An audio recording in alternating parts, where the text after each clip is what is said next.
Hello everyone, good morning to all, welcome back to Parcham. I am Pooja. आज हम discuss कर रहे हैं 30 नवंबर के करंट अफेयर्स। ठीक है, आज की वीडियो में हम डिस्कस करने वाले हैं कुछ इंपॉर्टेंट टर्म्स के बारे में, जैसे कि सोशल स्टॉक एक्सचेंज क्या होता है उस पर डिस्कशन करेंगे, सेबी का क्या डिसीजन आया है, डिसीजन पर डिस्कशन करने वाले हैं। इसके अलावा जो लंबे समय से भी आपने देखा होगा, लगभग एक हफ्ते से एक डिबेट चल रही है, आप लोग ने अलग अलग न्यूज़पेपर्स में, न्यूज़ चैनल्स में भी देखा होगा कि बिहार स्टेट को स्पेशल स्टेटस देना चाहिए या नहीं देना चाहिए। तो उस डिबेट पे भी हम थोड़ा सा डिस्कशन करने वाले हैं। ओके, वीडियो के एंड में काफ़ी सारे रिवीजन क्वेश्चन भी होंगे, क्वेश्चन ऑफ द डे भी है जिसका आंसर आप हमें कमेंट सेक्शन में दे सकते हैं। अगर आज की क्लास की करंट अफेयर्स की पीडीएफ आपको लेनी है तो परचम का टेलीग्राम ज्वाइन करना। टेलीग्राम की लिंक डिस्क्रिप्शन में है, वहाँ से आप करंट अफेयर्स का पीडीएफ डाउनलोड कर सकते हैं। लेकिन सबसे पहले बात करते हैं हम यहाँ पर एक अवार्ड्स के ऊपर। 54th नंबर के international film festival of India conclude हुआ है गोवा में। ठीक है, तो याद रखना है कि international film festival of India का 54th नंबर का एडिशन, 54वें नंबर का संस्करण रिसेंटली कंक्लूड हुआ है। कहाँ पर? गोवा में। 20 नवंबर से लेकर 28 नवंबर तक ये पूरा फेस्टिवल आयोजित किया गया था, जिसमें कई सारी मूवीज़ को, अलग अलग कंट्रीज़ की मूवीज़ को दिखाया जाता है और कई सारे अवार्ड्स भी दिए जाते हैं, जैसे कि बेस्ट एक्टर का अवार्ड है, बेस्ट एक्ट्रेस का अवार्ड है, एट्सेट्रा। तो सबसे पहले हम इन अवार्ड्स को देख लेते हैं। ठीक है, तो 54th नंबर के international film festival of India के बारे में बात कर रहे हैं। गोवा में ये सेरेमनी हुई थी और क्लोजिंग सेरेमनी जो है वो डॉक्टर श्यामा प्रसाद मुखर्जी स्टेडियम में हुई थी। क्लियर? तो याद हो जाएगा कि डॉक्टर श्यामा प्रसाद मुखर्जी स्टेडियम कहाँ है, तो आंसर हो जाएगा कि गोवा स्टेट में है। यहाँ पर सबसे इम्पॉर्टेंट अवार्ड जो है वो है माइकल डगलस। इनके बारे में हमने पहले भी डिस्कशन किया हुआ है। ठीक है, तो माइकल डगलस को सत्यजीत रे life time achievement award for excellence in cinema दिया गया है। सिनेमा के क्षेत्र में अद्भुत काम करने के लिए सत्यजीत रे लाइफ टाइम अचीवमेंट अवार्ड किसे दिया गया है? माइकल डगलस को दिया है। और इस अवार्ड को प्रेजेंट किसने किया? गोवा के चीफ मिनिस्टर प्रमोद सावंत जी के द्वारा। ठीक है, ये अवार्ड तो अपने आप में इम्पॉर्टेंट है, किसी एग्जाम में आपको मिलेगा, तो माइकल डगलस का नाम आपको याद रखना है। चलिए नेक्स्ट बात करते हैं हम यहाँ पर बेस्ट फिल्म या फिर गोल्डन पिकॉक अवार्ड। तो गोल्डन पिकॉक अवार्ड का मतलब क्या है कि बेस्ट फिल्म अवार्ड किसे दिया गया है? तो यहाँ पर है एक मूवी जिसका नाम है एंडलेस बॉर्डर और इसके डायरेक्टर है अब्बास अमीनी। इन्हें बेस्ट फिल्म या गोल्डन पिकॉक अवार्ड दिया गया है। वहीं पहली बार इंट्रोड्यूस किया गया था OTT अवार्ड। इसके पहले तक OTT पे जो सीरीज़ आती है उनके लिए कोई अवार्ड नहीं था, पहली बार इन अवार्ड की शुरुआत की गई है। और यहाँ पे पंचायत का सीज़न 2 आपने देखा होगा, या पंचायत जो पूरी सीरीज़ है आपने देखी होगी OTT पे, इसे बेस्ट OTT सीरीज़ का अवार्ड दिया गया है और पहली बार इन अवार्ड को इंट्रोड्यूस किया गया है। पंचायत जो सीरीज़ तैयार की गई है उसके डायरेक्टर कौन है? तो दीपक कुमार मिश्रा है। डन। नेक्स्ट बात करते हैं, ये पंचायत, ठीक है, इसे best web series OTT award दिया गया है पहली बार। नेक्स्ट है, ये है माइकल डगलस जिन्हें सत्यजीत रे लाइफ टाइम अचीवमेंट अवार्ड दिया गया है, इंपॉर्टेंट है, इनका नाम आपको याद रखना है। और कौन से अवार्ड्स दिए गए हैं? तो बेस्ट एक्टर अवार्ड देख लेते हैं। तो जो आपकी बेस्ट फिल्म है गोल्डन पिकॉक अवार्ड जिसको मिला है एंडलेस बॉर्डर, उसी में एक एक्टर है, ईरानी एक्टर है, उनका नाम है पोरिया रहीमी सैम। ठीक है, पोरिया रहीमी सैम, इन्हें बेस्ट एक्टर अवार्ड दिया है। वही बेस्ट एक्ट्रेस अवार्ड अगर हम देखेंगे तो किसे दिया गया है? यहाँ पे पार्टी ऑफ फूल्स की फिल्म है जिसका नाम है मेलनी थियरी। इनकी एक मूवी है जिसका नाम है पार्टी ऑफ फूल्स, इसे दिया गया है। इसके अलावा इस मूवी को ना अगर हम बात करें तो ये मूवी की एक्ट्रेस है जिसे ये बेस्ट एक्ट्रेस अवार्ड दिया है। इसके अलावा एक और मूवी आई थी विच इज़ कंतारा। ठीक है, काफ़ी चर्चा में थी कंतारा। तो कंतारा जो मूवी है उसे सिल्वर पिकॉक अवार्ड या स्पेशल जूरी अवार्ड दिया है। तो बेस्ट फिल्म को क्या दिया जाता है? गोल्डन पिकॉक अवार्ड दिया जाता है और स्पेशल जूरी के लिए सिल्वर पिकॉक अवार्ड दिया जाता है। कंतारा मूवी जो है उसे डायरेक्ट किसने किया था? तो ऋषभ शेट्टी ने किया था। क्लियर? इसके अलावा आप यहाँ पे बात करेंगे कि सिंगापुर के एक फिल्म मेकर है जिनका नाम है एंटनी चैन। ठीक है, इन्हें अपनी फिल्म ड्रिफ्ट के लिए ICFT यूनेस्को गांधी मेडल भी दिया गया है 54th इंटरनेशनल फिल्म फेस्टिवल में। डन। ये Kantara movie special jury award या सिल्वर पिकॉक अवार्ड इनको दिया गया है, इनका नाम भी याद रखना है, directed by Rishabh Shetty. Done. इसके अलावा कुछ और अवार्ड न्यूज़ में थे, जैसे कि कल मैंने आपको डिस्कशन किया था अगर आपको याद होगा इंटरनेशनल ट्रेड फेयर के बारे में। तो 42 नंबर का एडिशन अभी रिसेंटली कंक्लूड हुआ है इंटरनेशनल ट्रेड फेयर का, जिसमें ministry of power government of India को स्पेशल एप्रिसिएशन मेडल दिया है गवर्नमेंट की पावर स्कीम्स को लोगों के सामने दिखाने के लिए। इसके अलावा उड़ीसा गवर्नमेंट के द्वारा एक पेवेलियन लगाया गया था, इसे गोल्डन मेडल दिया गया है 42 नंबर के इंटरनेशनल ट्रेड फेयर में।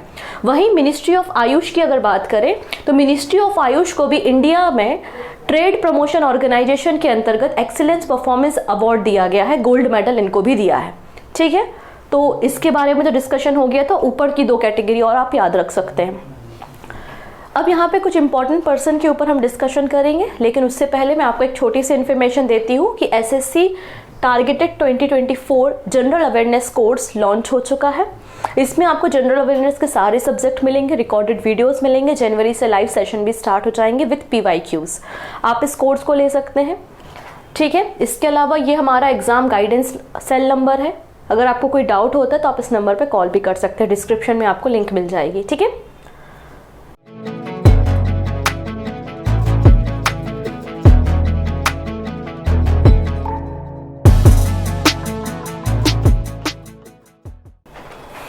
आज केवल एक ही पर्सन के बारे में हमें बात करना है जो न्यूज़ में है। उनका नाम क्या है?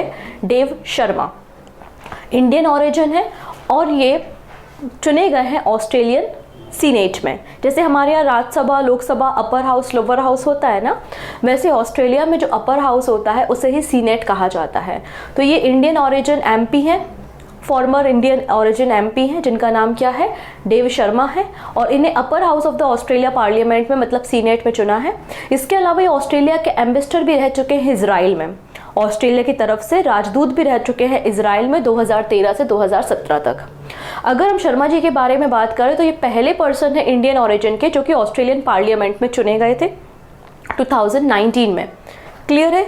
अगर ऑस्ट्रेलिया की कैपिटल देखेंगे तो कैनबरा है, ऑस्ट्रेलियन डॉलर करेंसी है, और प्राइम मिनिस्टर का नाम क्या है? Anthony Albanese. चलिए नेक्स्ट है special category status to Bihar.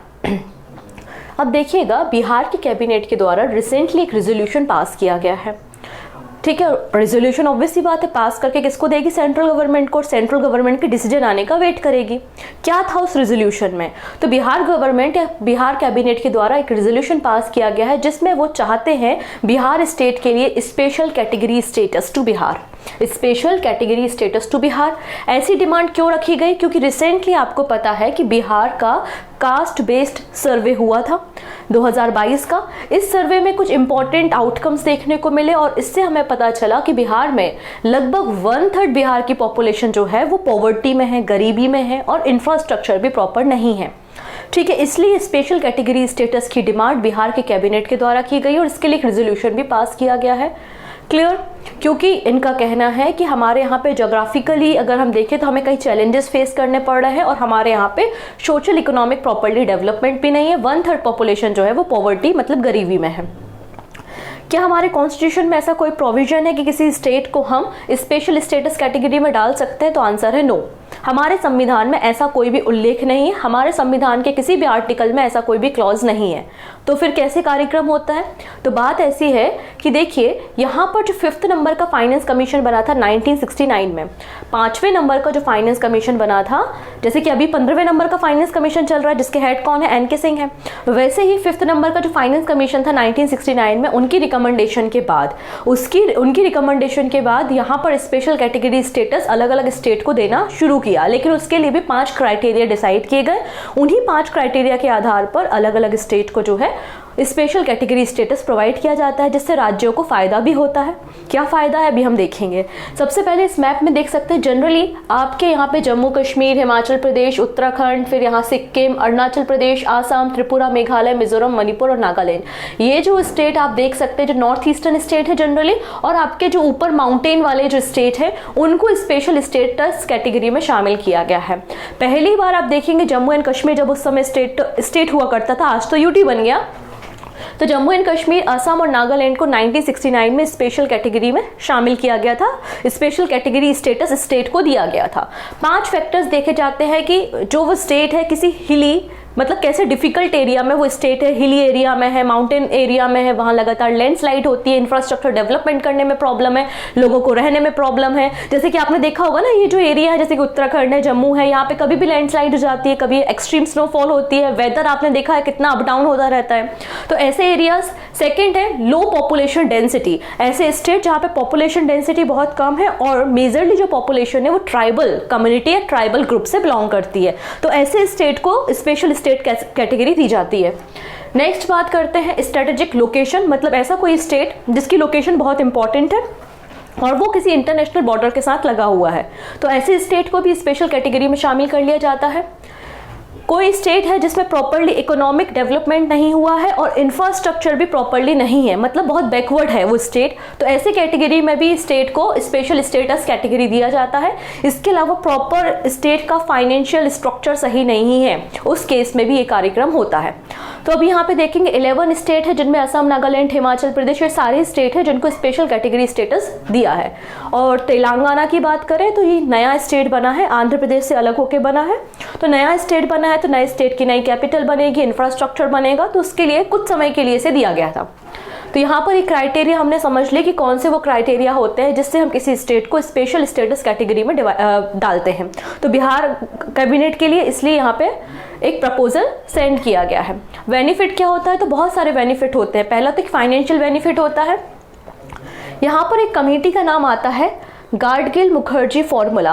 इसमें कहा गया था कि कोई भी स्टेट जिसको स्पेशल स्टेटस कैटेगरी में रखा गया है तो ऐसे स्टेट को 30% जो है वो फाइनेंशियल असेसमेंट जो है वो सेंट्रल गवर्नमेंट देगी उनके डेवलपमेंट के लिए। पर बाद में यहाँ पे जब 14th number and 15th number का फाइनेंस कमीशन बना तो उनके फाइनेंस कमीशन की रिकमेंडेशन के बाद यहाँ पर जो फंड दिया जाता है उसे 32% से बढ़ाकर 41% कर दिया गया। अब जो स्पेशल स्टेटस कैटेगरी वाले स्टेट्स होते हैं ना, उनमें कोई भी स्कीम होती है तो अगर आप वहाँ पे फंड का अलॉटमेंट देखेंगे, जो सेंट्रल स्टेट फंडिंग रेशियो होता है वो 90:10 होता है। ठीक है, ये खास बात हो जाती है। इसके अलावा उनको कई सारे रिलैक्सेशन एंड कंसेशन दिए जाते हैं, जैसे कि custom duty, excise duty, income tax, corporate tax, इन सब में उनको कई सारे कंपनसेशन मिलते हैं। और जब ये सारे टैक्सेस कम होंगे तो ऑब्वियस सी बात है उस सेक्टर में इन्वेस्टमेंट होगा, नई कंपनीज आएंगी और इंफ्रास्ट्रक्चर डेवलपमेंट होगा। तो इस तरीके से कई सारे बेनिफिट ऐसे स्टेट को मिलते हैं, इसलिए बिहार स्टेट ने कैबिनेट के द्वारा ये अप्रूवल भेजा है। नेक्स्ट है मित्र शक्ति एक्सरसाइज। तो recently 9th edition joint military exercise जिसका नाम है मित्र शक्ति और इंडिया और श्रीलंका की बीच में होने वाली मिलिट्री एक्सरसाइज है, कंक्लूड हुई है। कहाँ पर? पुणे में। कौन सा एडिशन था? 9th एडिशन था, 9वां संस्करण था, रिसेंटली पुणे में कंक्लूड हुआ है। ठीक है ना, 16 नवंबर से स्टार्ट हुआ था और 29 नवंबर तक चला है। फिर यहाँ पे मराठा लाइट इन्फेंट्री रेजिमेंट ने पार्टिसिपेट किया था। अब यहाँ पर बात कर लेते हैं हम एक क्रेस्ट के बारे में, एक सिंबल, एक साइन के बारे में। ये दिखाई दे रहा है जो हमारा जो INS इम्फाल है ना, तो INS इम्फाल का ये जो क्रेस्ट साइन है इसको रिसेंटली लॉन्च किया गया है न्यू दिल्ली में by the defence minister Rajnath Singh. Crest of yard 12706 जिसको INS इम्फाल भी कहते हैं, जो कि 15B प्रोजेक्ट जो 15B है उसका एक पार्ट है। उसका यहाँ पर जो कि हमारा एक गाइडेड मिसाइल डिस्ट्रॉयर है INS इम्फाल, इसका क्रेस्ट लॉन्च किया गया है नई दिल्ली में बाय द राजनाथ सिंह। ठीक है, जो हम विशाखापट्टनम क्लास की गाइडेड मिसाइल डिस्ट्रॉयर बना रहे हैं अंडर द प्रोजेक्ट 15B, उसी प्रोजेक्ट 15B का पार्ट जो है वो INS इम्फाल है। ये डिस्ट्रॉयर जो है वो इंडिया में तैयार किया गया और इंडिया का लार्जेस्ट कंस्ट्रक्टेड डिस्ट्रॉयर जो है वो INS इम्फाल है। और लगभग इसकी अगर हम लेंथ देखते हैं तो 164 मीटर की आपको लेंथ देखने को मिल जाती है। अगर INS इम्फाल की स्पीड देखें तो 30 नॉट इसकी स्पीड हो जाती है। और ये पहला वॉरशिप कैपिटल है जिसका नाम किसी नॉर्थ ईस्टर्न सिटी के नाम पे रखा है, इम्फाल, जो कि मणिपुर की कैपिटल है।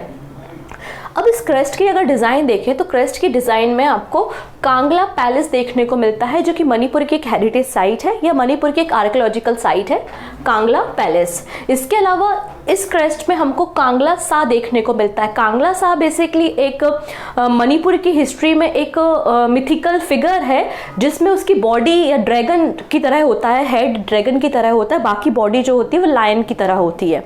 तो ऐसे एक फिगर को क्या कहा गया है? कांगला सा। तो ये जो क्रेस्ट INS इम्फाल का बनाया गया है उसमें कांगला पैलेस और कांगला सा देखने को मिलता है। डन। अब यहाँ पे देखो एक और MOU साइन हुआ है विद द BHEL। क्या है वो कहानी? तो डिफेंस मिनिस्ट्री के द्वारा रिसेंटली एक डील साइन की गई है with BHEL for 16 advance naval gun mount. यहाँ पर आपको दिखाई दे रहा है हमारे जो वॉरशिप्स होते हैं, चाहे वो INS इम्फाल हो, इसके अलावा आपका जो garden reach ship builder limited या फिर मझगांव डॉकयार्ड लिमिटेड जितने भी प्रकार के वॉरशिप्स डिज़ाइन करते हैं, तो उन सारे वॉरशिप्स में इस तरीके से ये नेवल गन माउंट किया जाएगा। तो इस एडवांस नेवल गन माउंट के लिए BHEL के साथ MOU साइन हुआ है, एक एग्रीमेंट, एक डील साइन हुई है, और 16 advance naval gun mount BHEL बना के देगा किसे? मिनिस्ट्री ऑफ डिफेंस को। और मिनिस्ट्री ऑफ डिफेंस इसको किसे देगी? हमारी नेवल फोर्सेस को देगी। इसके लिए 2900 करोड़ रुपए की डील साइन बेसिकली की गई है। बात समझ में आई? ठीक है। ये जो गन की मैन्युफैक्चरिंग हुई है, the gun is being manufactured with the technical help of LDS company of Italy. Italy की कंपनी की मदद से गन मैन्युफैक्चरिंग टेक्निक को हमने इस्तेमाल किया है। यहाँ पे जो गन है उनकी जो रेंज है वो 16 किलोमीटर की होगी, और गन टेक्नोलॉजी अभी अपग्रेडेड टेक्नोलॉजी का इस्तेमाल किया है, मोर एक्यूरेट है। ठीक है। BHEL के बारे में बात करते तो BHEL का फुल फॉर्म क्या होता है? भारत हैवी इलेक्ट्रिकल लिमिटेड इसका फुल फॉर्म होता है। 1964 में इस बॉडी का फॉर्मेशन हुआ था as a heavy equipment industry. बाद में इस हैवी इलेक्ट्रिकल लिमिटेड को मर्ज कर दिया गया विद BHEL, और 1974 में ये हुआ। फिर 1991 में इसको पब्लिक सेक्टर इंटरप्राइजेस के रूप में शामिल किया गया, और आज ये महारत्न कंपनी आपको मिलेगी। चलिए, अब कल पूरा दिन न्यूज़ में एक टनल थी न्यूज़ में, और ये टनल कोलैप्स कर गई थी उत्तराखंड में, और 41 जो हमारे श्रमिक थे, मजदूर भाई थे, वो यहाँ पे फंस गए थे। फाइनली इनको यहाँ से बाहर निकाला गया है। ठीक है। तो ये काफ़ी न्यूज़ में यहाँ पे बना था। तो इस टनल के बारे में थोड़ा सा हम चर्चा कर लेते हैं। उत्तराखंड में है, जिसका नाम है सिल्क्यारा बारकोट टनल। सिल्क्यारा बारकोट टनल उत्तराखंड में है, और यहाँ ये अंडर कंस्ट्रक्शन टनल थी जो कि 13 नवंबर को कोलैप्स कर गई थी, और लगभग 41 यहाँ पे वर्कर्स थे जो फंस गए थे। ये बेसिकली टनल जो हमारा प्रोजेक्ट चल रहा है ना, 4 धाम connectivity, all weather connectivity project, चारों धाम को कनेक्ट करने के लिए, उसी सेंट्रल गवर्नमेंट की स्कीम या प्रोजेक्ट का एक हिस्सा आपको सिल्क्यारा बारकोट टनल देखने को मिलेगी। अच्छा, इस टनल को कंस्ट्रक्ट कौन कर रहा था? तो हैदराबाद बेस्ड एक कंपनी है जिसका नाम है नवयुग इंजीनियरिंग कंपनी। ये कंपनी जो है इस टनल को कंस्ट्रक्ट कर रही थी, क्योंकि यहाँ पे national highway and infrastructure development corporation limited ने, जो कि ministry of road transport and highway government of India की कंपनी है, कॉन्ट्रैक्ट इनको दिया था, और ये लोग टनल को बिल्ड कर रहे थे। अंडर कंस्ट्रक्शन थी और टनल कोलैप्स हो गई। क्लियर है? तो इस टनल की कोलैप्स तो हो गई। उसके अलावा यहाँ पे ILO का भी कुछ डेटा सामने आया है। ILO क्या होता है? इंटरनेशनल लेबर ऑर्गेनाइजेशन होता है, और इसने कई सारे फैक्टर्स के बारे में बताया जिसके कारण जो मजदूर हैं या कंस्ट्रक्शन वर्कर हैं उनकी डेथ रेट इंक्रीज होते जा रही है। नॉट ओनली इंडिया, पूरे वर्ल्ड की ही बात हो रही है। तो इंटरनेशनल लेबर ऑर्गेनाइजेशन के द्वारा यहाँ पर एक रिपोर्ट पब्लिश की है, जिसमें कहा है कि पूरे वर्ल्ड में लगभग 64% ऑफ वर्कर्स ऐसे हैं जिनकी डेथ वर्क कंडीशंस के कारण हो जाती है, चाहे वो किसी एक्सीडेंट से हो जाए, डिसीज हो जाए, उस कारण इनकी डेथ हो जाती है। और सबसे ज़्यादा जो डेथ रिपोर्ट की गई है वो एशिया पैसिफिक रीजन में की गई हैं, ऐसा ILO इंटरनेशनल लेबर ऑर्गेनाइजेशन का कहना है। ठीक है। अब यहाँ पे ये जो स्लाइड है अपने आप में बहुत इंपॉर्टेंट है, ध्यान से समझिएगा। सबसे पहले बात करते हैं कुछ इंपॉर्टेंट टनल्स के बारे में। अटल टनल। अटल टनल का पुराना नाम क्या था? रोहतांग पास या रोहतांग टनल के नाम से इसको हम जानते हैं। ये Pir Panjal range of the Himachal Pradesh में आपको देखने को मिलेगी। लेह से मनाली हाईवे को हिमाचल प्रदेश में कनेक्ट करती है। लेह से मनाली को कनेक्ट करने का काम कौन करता है? अटल टनल करती है, जिसकी टोटल लेंथ अगर आप देखेंगे तो 9.02 किलोमीटर है, और ये लॉन्गेस्ट टनल है अबव द 10,000 फीट। 10,000 फीट की ऊंचाई पर सबसे लंबी टनल जो है वो अटल टनल है। 9.02 किलोमीटर इसकी टोटल लेंथ है। नेक्स्ट है पीर पंजाल टनल। पीर पंजाल टनल एक रेलवे टनल है जिसकी टोटल लेंथ आप देखेंगे 11.2 किलोमीटर की है। ये भी आपको पीर पंजाल माउंटेन रेंज में देखने को मिल जाएगी। नेक्स्ट है जवाहर टनल, जिसको हम बनिहाल टनल के नाम से भी जानते हैं, और इसकी टोटल लेंथ आपको 2.85 किलोमीटर देखने को मिलेगी। ठीक है। और ये रोड कनेक्टिविटी प्रोवाइड करती है between the Srinagar and Jammu. तो श्रीनगर और जम्मू को कनेक्ट कौन कर रहा है? जवाहर टनल कर रही है। Doctor Shyama Prasad Mukherjee road tunnel, जिसको पहले चेनानी नासरी टनल के नाम से जाना जाता था, और ये लॉन्गेस्ट रोड टनल है इंडिया की, लॉन्गेस्ट रोड टनल है इंडिया की, जिसकी टोटल लेंथ 9.3 किलोमीटर की है। क्लियर? तो ये सारी टनल आपको याद रखनी है क्योंकि चारों टनल बहुत इंपॉर्टेंट है। ठीक है। नेक्स्ट बात करेंगे, UP CM launch hot cooked meal scheme in anganwadi centre.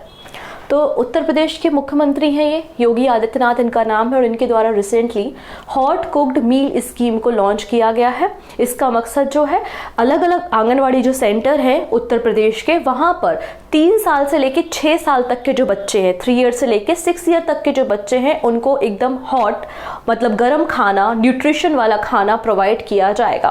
Basically जो मिड डे मील स्कीम है, उसके सक्सेस होने के बाद यहाँ पर आंगनवाड़ी के बच्चों के लिए इस स्कीम को लॉन्च किया गया है बाय उत्तर प्रदेश गवर्नमेंट। इसके अंतर्गत 35 डिस्ट्रिक्ट्स में जो लगभग 3400 आंगनवाड़ी हैं उत्तर प्रदेश में, उनमें इस स्कीम को शुरू किया जाएगा, जिसके लिए बजट भी 403 करोड़ रुपए रखा है। अब यहाँ से आपसे एक बहुत अच्छा क्वेश्चन पूछा जा सकता है एग्जाम में कि मिड डे मील स्कीम की शुरुआत कब की गई थी। So mid day meal scheme ये स्टार्ट हुई थी 15 अगस्त को 1995 में 15 अगस्त को मिड डे मील स्कीम की शुरुआत हुई थी, लेकिन इसका ओरिजिनल नाम ये नहीं था। ओरिजिनल नाम था इसका national programme for nutritional support to primary education. Basically कक्षा, अगर आप देखेंगे क्लास 1 से लेके क्लास 8 तक के जो बच्चे हैं, चाहे वो सरकारी स्कूल में पढ़ रहे हों, मतलब किसी भी गवर्नमेंट स्कूल में पढ़ रहे हों, या फिर आपके मदरसा में पढ़ते हैं, या फिर आप स्पेशल ट्रेनिंग सेंटर में पढ़ते हैं, तो सर्व शिक्षा अभियान के अंतर्गत इस स्कीम को, मिड डे मील स्कीम को लॉन्च किया गया था, जिससे कक्षा 1 से लेकर कक्षा 8 तक के बच्चों को free of cost nutritional food दिया जाता था। ये है आपकी मिड डे मील स्कीम। 2007 में इसका नाम चेंज कर दिया गया था और मिड डे मील स्कीम कर दिया गया था। पहले इसका नाम NSPE था। 1995 में इसकी शुरुआत हुई थी। ठीक है, चलिए अब बात करते हैं एक एयरलाइन कंपनी के बारे में जिसका नाम है इंडिगो। और इंडिगो ने आर्टिफिशियल इंटेलिजेंस बेस्ड एक चैटबॉट लॉन्च किया है कस्टमर सपोर्ट के लिए। कस्टमर के जो डाउट्स होते हैं, जो क्वेरीज होती हैं, उनको अलग अलग लैंग्वेज में रिजॉल्व करने के लिए बेसिकली एक नया chatbot artificial intelligence based launch किया है इंडिगो ने। इसका नाम क्या है? 6 स्काई।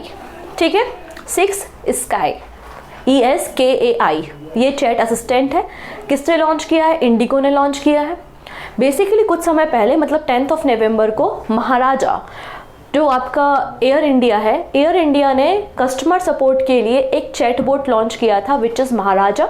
उसके बाद इंडिगो ने भी ये फैसला लिया और उसने भी अपने कस्टमर्स को अलग अलग लैंग्वेज में कैटर करने के लिए यहाँ पर एक चैटबॉट लॉन्च किया है जिसका नाम है स्काई।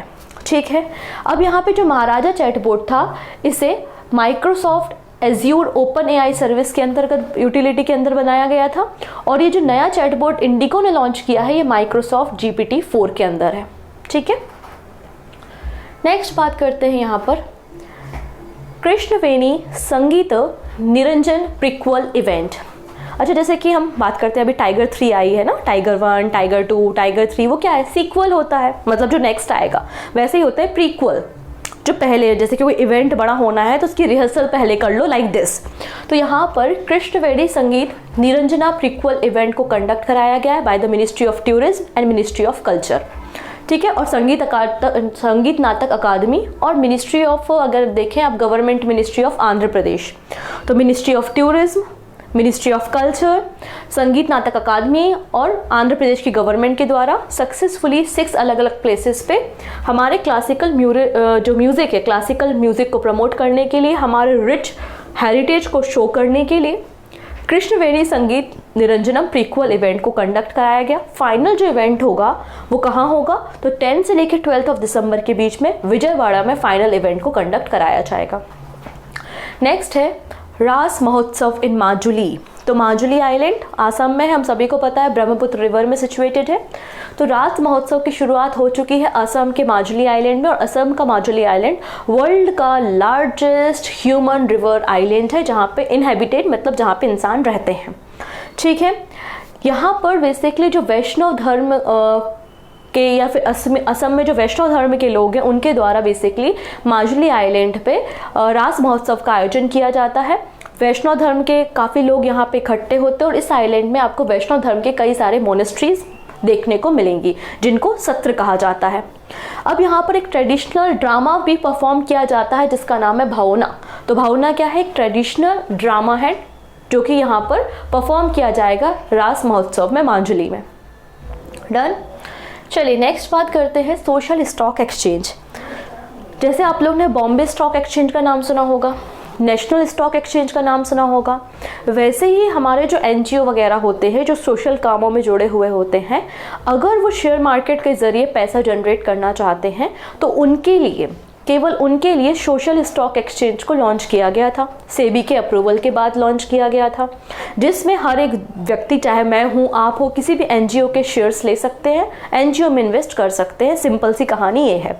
ठीक है। तो यहाँ पर सेबी ने मिनिमम इशू साइज जो सोशल स्टॉक एक्सचेंज का है उसको रिड्यूस कर दिया है। पहले ये जो अमाउंट था वो 1 करोड़ रुपए था, इसको रिड्यूस करके 50 लाख रुपीस कर दिया है। इसके अलावा जो मिनिमम इन्वेस्टमेंट अमाउंट है फॉर द इन्वेस्टर वो भी पहले 2 लाख रुपीस था, इसको डिक्रीज करके 10,000 रुपीस कर दिया। मकसद क्या था? ऑब्वियस सी बात है, जैसे कि कोई इनिशियल इन्वेस्टर है और वो मिनिमम इन्वेस्ट करना चाहता है तो पहले उसको 2 लाख रुपए मिनिमम इन्वेस्टमेंट करना था, लेकिन अब वो कम से कम 10,000 रुपये मिनिमम इन्वेस्टमेंट कर सकता है। तो ज़्यादा लोगों का इंटरेस्ट बढ़ेगा, फिर ज़्यादा लोग फिर इन्वेस्ट करेंगे क्योंकि 10,000 इन्वेस्ट करना है एज कंपेरिजन 2 लाख अगर आप मिनिमम इन्वेस्टमेंट चाहते हैं। वहीं अगर आप बात करें तो ये zero coupon zero principal instrument के जरिए जो पैसा यहाँ पे लगाया जाता था या शेयर्स लिए जाते थे वो 50 लाख कर दिया है, पहला 1 करोड़ अमाउंट था। नेक्स्ट है एस्ट्रोसेट। क्या है एस्ट्रोसेट? तो इंडिया का पहला मल्टी वेवलेंथ स्पेस टेलीस्कोप है जिसका नाम एस्ट्रोसेट है। 2015 में बहुत पहले लॉन्च किया था। रिसेंटली न्यूज़ में केवल इसलिए है क्योंकि रिसेंटली इसने 600 गामा रे बर्स्ट को डिटेक्ट किया है। जो गामा रे निकलती हैं, गामा रे बर्स्ट को डिटेक्ट करा है अभी रिसेंटली इंडिया के पहले मल्टी वेवलेंथ स्पेस टेलीस्कोप जिसका नाम है एस्ट्रोसेट।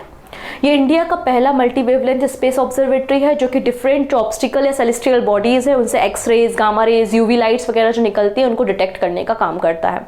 इसे पीएसएलवी की मदद से सतीश धवन स्पेस सेंटर से 2015 में लॉन्च किया गया था और हमारे अर्थ की ऑर्बिट, जो हमारे अर्थ से लगभग 650 किलोमीटर की हाइट पे जो ऑर्बिट है वहाँ पर इसको 6 डिग्री इक्वेटर के साथ इंक्लाइन करते हुए इसे लॉन्च किया गया था। ठीक है। तो ये हमारे कुछ इंपॉर्टेंट करेंट अफेयर्स थे। अब हम बात करते हैं कुछ क्वेश्चंस के बारे में। कल मैंने आपको आंकोर वाट टेम्पल के बारे में बताया जिसको 8th wonder of the world में शामिल किया गया है। कहाँ है? कंबोडिया में है, ऑप्शन डी। न्यूजीलैंड के प्राइम मिनिस्टर के रूप में कौन चुने गए हैं? तो क्रिस्टोफर लक्सन। ठीक है, ऑप्शन ए करेक्ट हो जाएगा। वोइता बंदना कहाँ पर सेलिब्रेट किया गया? ये वोट फेस्टिवल है, Odisha state, option B. Next है best employer for the policy in the diversity and inclusion award recently ASSOCHAM के द्वारा किसे दिया गया? सो आंसर हो जाएगा आरईसी लिमिटेड। नेक्स्ट है वर्ल्ड का लार्जेस्ट आइसबर्ग जिसमें रिसेंटली मूवमेंट देखा गया आफ्टर 30 ईयर्स, उस आइसबर्ग का नाम क्या है? तो A23A, option D. National milk day कब मनाते हैं? इस दिन हमने नेशनल गोपाल रत्न अवार्ड भी दिए हैं। सो आंसर हो जाएगा 26 नवंबर। बर्थ एनिवर्सरी है वर्गीश कुरियन जी की।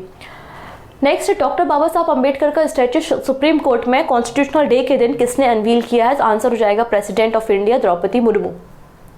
This is the question of the day कि वर्ल्ड का largest single site solar power plant Al Dhafra project कहाँ पर इनॉग्रेट किया गया है? किस कंट्री में? इजराइल, यूएई, ईरान या फिर ओमान? जो भी सही आंसर है वो आप हमें कमेंट में दीजिएगा। और जाते जाते आप लोगों की थोड़ी सी मदद, और वो मदद है ये लिस्ट। इस लिस्ट को याद कर लेना जब समय मिले क्योंकि पीडीएफ में तो है ही ये लिस्ट। इसमें कॉप की जो डिफरेंट मीटिंग्स हैं उनके बारे में बताया गया है, जैसे कि कॉप 26 ग्लासगो में हुई थी, 27 इजिप्ट, 28 हो रही है यूएई में, 29 ईस्टर्न यूरोपियन ग्रुप्स में होगी, कॉप 30 ब्राज़ील में होगी, 31 ऑस्ट्रेलियन पैसिफिक नेशन में होगी। तो अपकमिंग और जो प्रीवियस कॉप इवेंट है, कॉन्फ्रेंस ऑफ पार्टी के इवेंट है, उनकी एक छोटी सी लिस्ट है, आप इसे पढ़ सकते हैं। डन। सो मिलते हैं फिर नेक्स्ट वीडियो में। Take care and bye bye.